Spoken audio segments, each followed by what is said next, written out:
Hi everyone, I'm Cesal, a single mother to a beautiful son. My story might sound tragic at first, but I assure you that justice prevailed in the end. This tale involves my husband, Ethan, his mother, Marie, and his grandfather, Ace. These names are fictional since they belong to a very wealthy family and could easily be recognized. I mean no harm in keeping our real identities private. I believed Ethan and I were in love during our 3 years of dating in college. I saw him as my soulmate. He was a true gentleman and did everything right. Naturally, I fell deeply in love and married him after his proposal. Everyone seemed happy except for his mother, Marie. She couldn't stand me even before the wedding. She would say things like, "You will never be good enough for my son. You don't know what you're talking about, Marie. Ethan loves me, and that's why he's marrying me. Oh, please, don't try to tell me what he's doing. I know my son well. He will never be happy with a low-class girl like you. He hates cheap things, and you're one of them. Your marriage won't last. Believe me, I will celebrate when he divorces you." Marie's disdain was clear because I wasn't wealthy like them. Only her father, Ace, was rich, serving as the family patriarch and supporting their lifestyle. Ethan worked, but his salary alone wasn't enough for a luxurious life. It was Ace's extra allowance that enabled it. I came from a struggling background and succeeded through hard work, securing a good job. I wasn't a gold digger and preferred a simple life, even when Ethan and Marie tried to make me conform to their way of living. I should have realized that these differences might doom our marriage, but I was too naive. I trusted that my husband's love would bring me happiness after a life of hardships. Ethan's care deeply affected me. He did everything to ensure I had a good life and went out of his way to keep me happy. Ace, too, was a wonderful grandfather, insisting I call him Grandpa. Ace was fond of me from the very first day we met, so Marie's hatred never caused problems in our marriage. Both Ace and Ethan consistently stood up for me. I had no idea how horribly things would eventually turn out. Ethan was eager for us to start a family, and wanting to make him happy, I agreed. At his insistence, I even quit my job to stay home and care for our child. Though initially reluctant, my feelings changed the moment I discovered I was pregnant. I was determined to do my best for our son. He remains the best thing that came out of my marriage. I still remember the joy of holding him for the first time, thrilled to start our new life together. But everything changed for the worse as soon as I stepped back into our home. Marie took my son from me just as I returned from the hospital, still weak and recovering. This sudden, confusing turn of events left me reeling. As I tried to understand what was happening, I saw Ethan throwing 3 packed suitcases at me. "What is going on?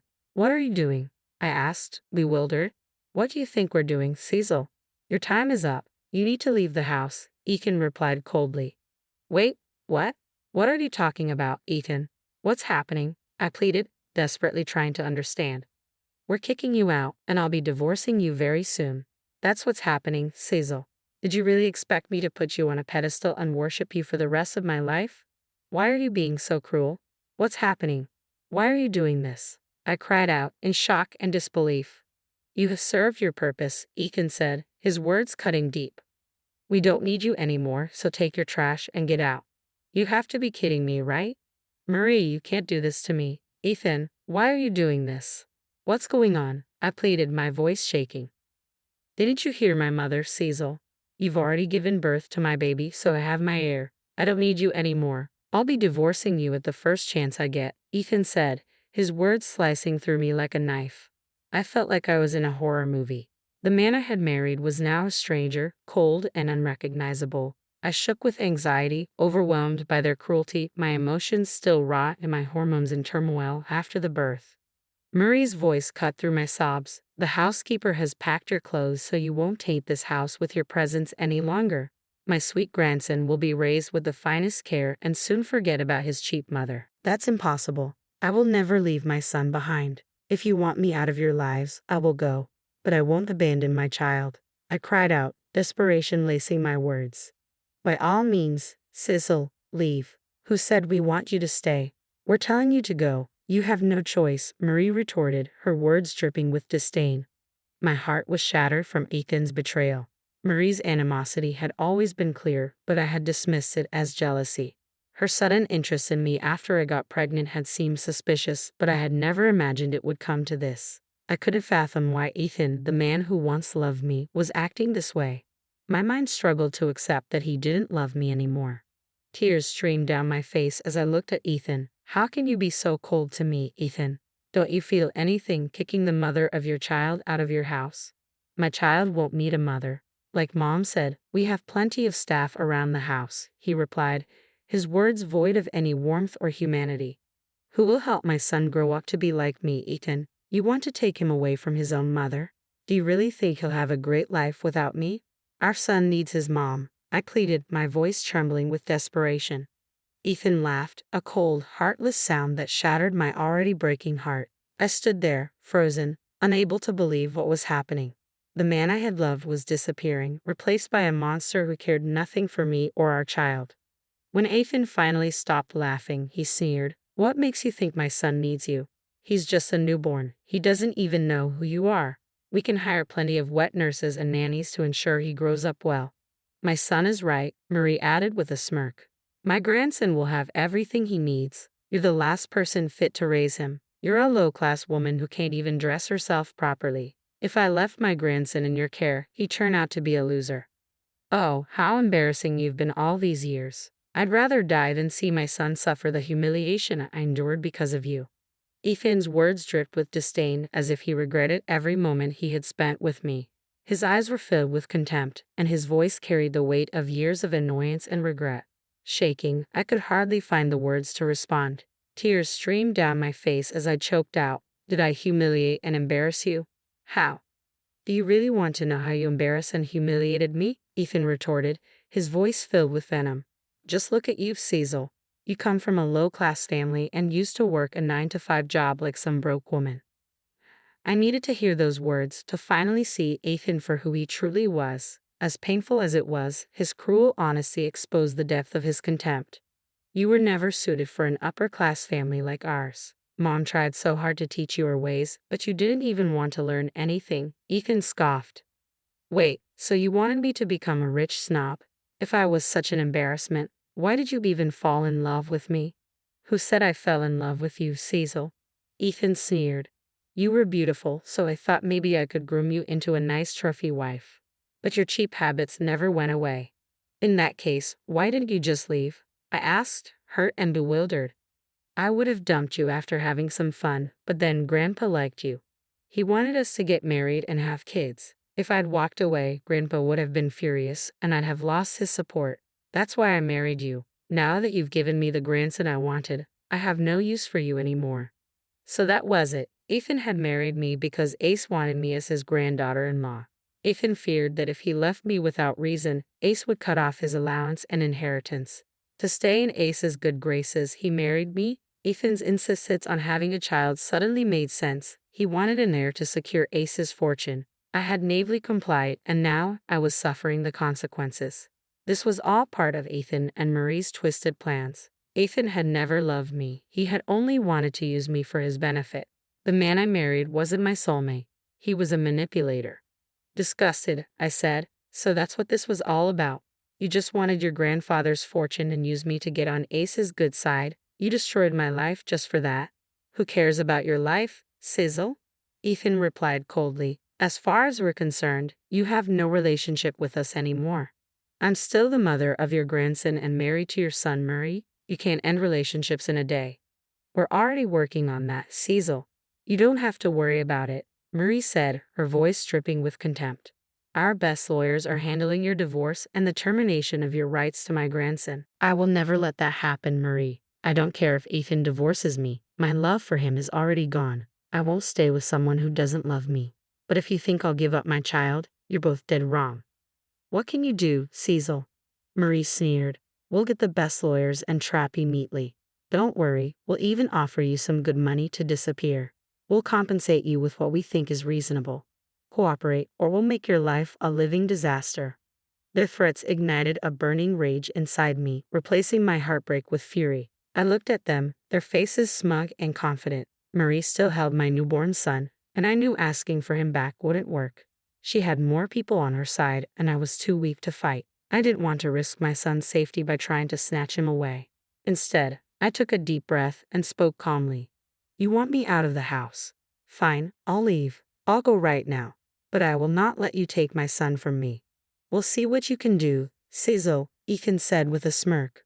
Once people or lawyers know who they're dealing with, no one will be on your side. I don't need lawyers for what I have planned, Marie. I promise you right now that you and Ethan will pay for what you've done to me today. This is not the end. Oh, please, Marie scoffed. Save your ridiculous threats for someone else, Cesal. You can't touch us. We will crush you any time. We also like. There's no use going to Grandpa about this. Blood is thicker than water, and he will side with his family over anyone else. He always has. I didn't bother to grace them with a reply. They simply didn't deserve one from me. I refused to stand there and waste my time while Marie and Ethan made fun of me and threatened me. It wasn't my style to threaten or yell at people. Mentally and physically exhausted and worried about my child, I needed to conserve my energy to deal with them later. So, I quietly collected my bags and left the house. Marie and Ethan actually followed me, ensuring I had truly left. They didn't need to worry. I had no interest in staying around for their insults. My skin crawled with their words. I called an Uber and left. From the window, I saw Ethan and Marie hugging and giggling as if it was the best day of their lives. They got what they wanted, an heir and rid of me, just as they had planned. However, they didn't know I wouldn't leave so easily. I wasn't giving up my son, and I intended to teach them a lesson. While Ethan came from a wealthy family with powerful lawyers, I didn't have much money or resources. My chances of winning against them were slim to none. I knew I needed help, and Ace was my only option. I went straight to Ace's house with my belongings, feeling a twinge of nervousness. Ethan's words echoed in my head, reminding me of Ace's loyalty to his family. There was a small fear that he might turn me away in favor of them. After all, I felt like the nobody Marie and Ethan had always said I was. Still, I held on to hope that Ace at least would do the right thing. And I wasn't disappointed. When Ace entered the living room and spotted me with my suitcases, he seemed genuinely surprised. I thought my staff was joking when they said you showed up here with suitcases. I can see they were serious, he remarked. Well, they certainly were joking. I'm here, Grandpa, I replied, trying to hold back tears. What's going on, Cesal? Have you been crying? Your eyes look puffy and you really don't look well, Ace observed. They kicked me out of the house, Grandpa, and they took my son, telling me to get out of their lives, I explained, my voice quivering with emotion. Ace's expression darkened with anger. Who did this? Tell me everything right now, Cecily. As I recounted the events, I couldn't hold back my tears any longer. Despite trying to stay composed in front of Ethan and Marie, the truth was too much to bear. My life was unraveling, and everything I thought I knew about my marriage was a lie. Despite my love for Ethan, his betrayal had shattered me. Sitting on Ace's couch, I poured my heart out to him. He listened with concern, his anger matching mine as I recounted the injustices I had faced. After I had calmed down a little, I explained, I came here because I didn't know where else to go, Grandpa. You've always been kind to me, and I knew you would at least offer me temporary shelter. You did the right thing by coming here, Cecily. You can stay as long as you want. This is not just temporary shelter. This is also one of your homes, Ace reassured me. I don't think I have a home anymore, Grandpa. I don't even care about that. I just want my son back. I can't be without him. I'll leave Ethan like he wants me to, but I can't leave my son, I confessed. So, you decided to leave Ethan. Is that what you want to do? Ace inquired. I can't stay with him anymore, I replied firmly. Grandpa, he showed me his true colors, and I know he's not the man I loved. Our entire marriage was a lie. I think I've lost all the love I had for him, I confessed, my voice trembling with pain. My grandson has messed up big time, Cesal. I don't know how to apologize to you for this. What he and my daughter have done is not okay. Actually, I think it would be better for you to leave him, Ace admitted, his disappointment evident. I am willing to do that, Ace, but Ethan and Marie want me to terminate my rights to my kid. I don't want that, Ace. Please don't ask me to do that, I pleaded, fearing his response. I was terrified that Ace would side with Ethan and Marie on this matter. While he didn't push me to stay with Ethan, which I was grateful for, I worried he might not support my decision to take his great-grandson and leave. However, Ace's next words surprised me. I will never ask you to give up my great-grandson, Cesal. You are his mother, and he needs you in his life. What he doesn't need is an evil father and grandmother like Ethan and Marie, Ace declared passionately. Oh God, the things they have told you and what they have done to you are horrible. I don't know what to do, Grandpa, I admitted, feeling overwhelmed. My dear Cecily, you don't have to worry about anything. I'm here for you and my grandson. I will never separate a mother from her son. Ethan and Marie will pay for what they have done, Ace assured me, his voice filled with determination. Really? You'll take my side over them, Grandpa? They're your family, and like they said, blood is thicker than water. You always put your family above everyone else. That's what I liked about you, I said, surprised by his unwavering support. That's some nonsense, Cecily. If Ethan and Marie are my family, you and my grandson are too, Ace replied firmly, leaving no room for doubt. I gave you the mission to call me Grandpa instead of my name because you are family to me. At the end of the day, I won't tolerate anyone being so cruel and vile, even if they are my own family. So Marie and Ethan are going down, no matter what.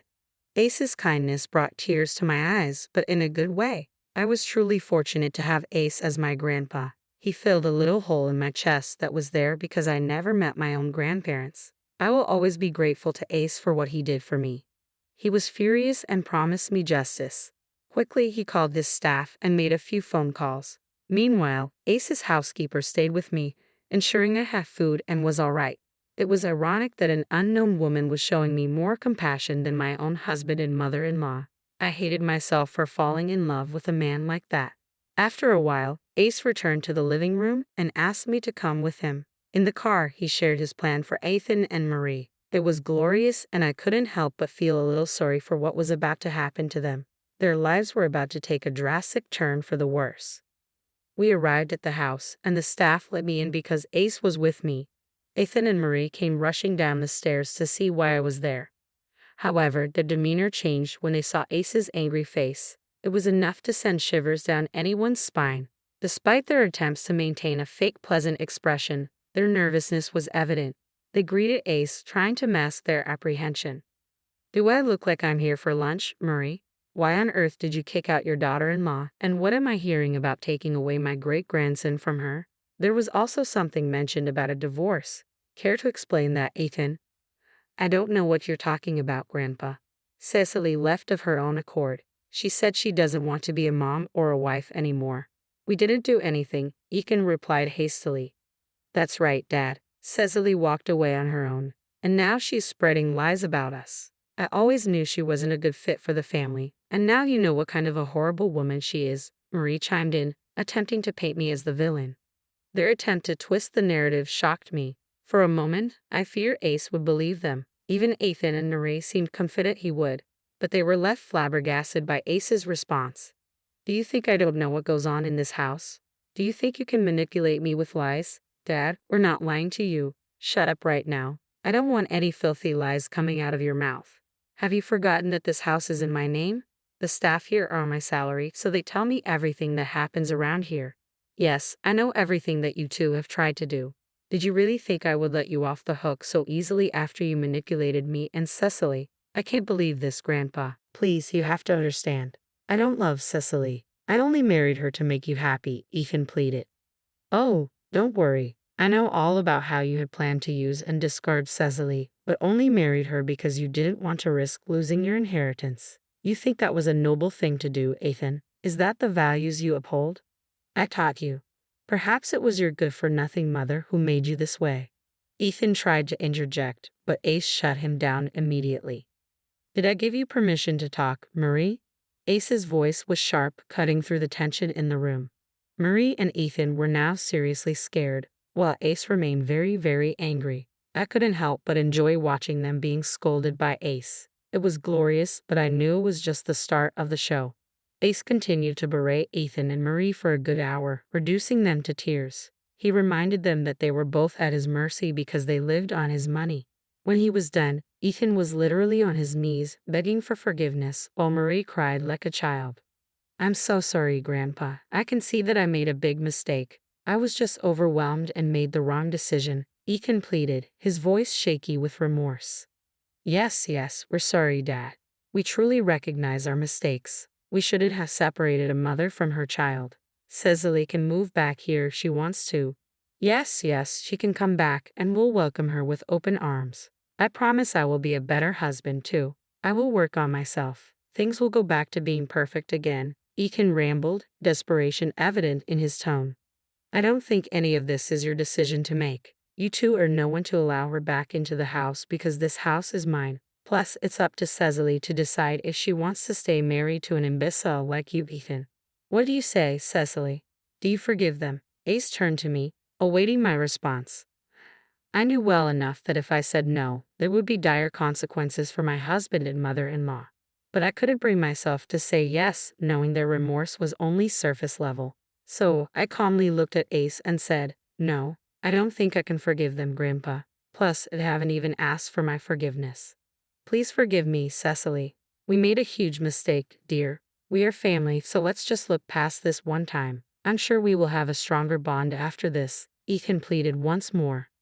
Don't even bother with lies anymore, guys. You know what you two are. Even if you turn a new leaf and become nice to me, deep down, you two are awful people, and I don't associate myself with people like you, I replied firmly. Good decision, Cecily. I applaud you for that. So you heard her, Ethan, Marie. Looks like you two are in deep trouble, Ace concluded, his voice unwavering. Now you two need to vacate this house right now so that Cecily and my great-grandson can stay here, Ace declared firmly. What? You're kicking us out?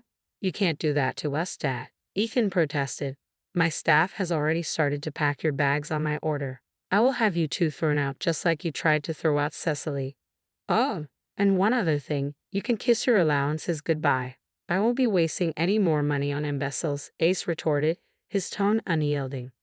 Ethan and Marie absolutely cracked up when Ace made his decision. They begged and pleaded with him for mercy, even appealing to me for forgiveness, knowing that only I had the power to sway Grandpa Ace from his decision. But Ace remained resolute, keeping them in a state of despair with his relentless berating. Ultimately, the house staff arrived with their belongings, which Ace promptly threw at them, instructing them to leave. Seeing Ace so angry, they quickly departed before he could publicly make a scene by having his staff escort them out. I didn't know where Ethan and Marie went after this. What I do know is that they kept blowing up my phone with apologies and sometimes nasty messages. They desperately wanted to come home and make things better with Ace, but he was definitely not having it. They even tried to recruit family members who strictly denied them help because of Ace, leaving them to fend for themselves. Eventually, Ethan and I divorced and he lost custody of our son. I was happy because I didn't want his evil influence on my child. I was already living in the house I used to live in because Ace didn't want his great-grandson and me to be away from comfort. He actually ended up signing over the house to me, leaving most of his assets to my son in a trust so that he can access them when he's older. As for me, Ethan is stuck paying child support and alimony since he has a job.